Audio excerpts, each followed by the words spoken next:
दुर्घटनामा ज्यान गुमाएका ट्राफिक प्रहरी इन्सपेक्टर अभय लामाप्रति गृहमन्त्री सुदन गुरुङले अन्तिम श्रद्धाञ्जली अर्पण गरेका छन्। दाह संस्कार कार्यक्रममा स्वयम्भूमा उपस्थित भएका गृहमन्त्रीले लामाको शव काँधमा बोकेर अन्तिम बिदाई दिएको दृश्य सामाजिक सञ्जालमा एकदम व्यापक चर्चा भइरहेको छ।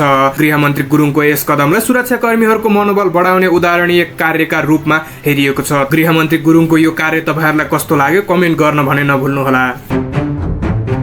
गृहमन्त्री सुदन गुरुङले कानुन उल्लङ्घन गर्ने जोसुकैलाई पनि कारबाहीको दायरामा ल्याउने स्पष्ट सन्देश दिएका छन्।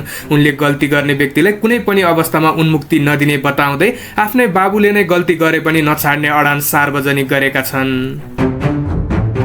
सरकारले ट्रायल पास गरी राजस्व तिरेको 24 घण्टाभित्रै ड्राइभिङ लाइसेन्स छाप्ने व्यवस्था आजदेखि लागू गरेको छ। सञ्चार तथा सूचना प्रविधि मन्त्री डाक्टर विक्रम तिमल सिन्हाले शुक्रबार काभ्रेको पनौती स्थित सुरक्षण मुद्रण केन्द्र निरीक्षण गर्दै नयाँ प्रणाली सुरु भएको जानकारी दिएका हुन्। तपाईलाई सरकारको यो रफ्तारको काम कस्तो लागिरहेको छ कमेन्ट गर्न भने नभुल्नुहोला।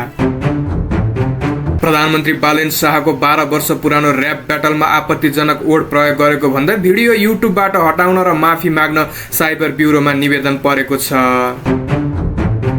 ट्राफिक नियम उल्लङ्घन गरेको आरोपमा प्रहरीकै भ्यानलाई ट्राफिक प्रहरीले कारबाही गरेको छ।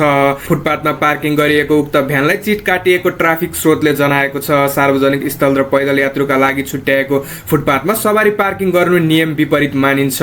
नियम विपरीत पार्किङ हुँदा प्रहरीकै भ्यानको पनि चिट काट्ने ट्राफिक प्रहरीलाई के भन्न चाहनुहुन्छ कमेन्ट गर्न भने नभुल्नुहोला।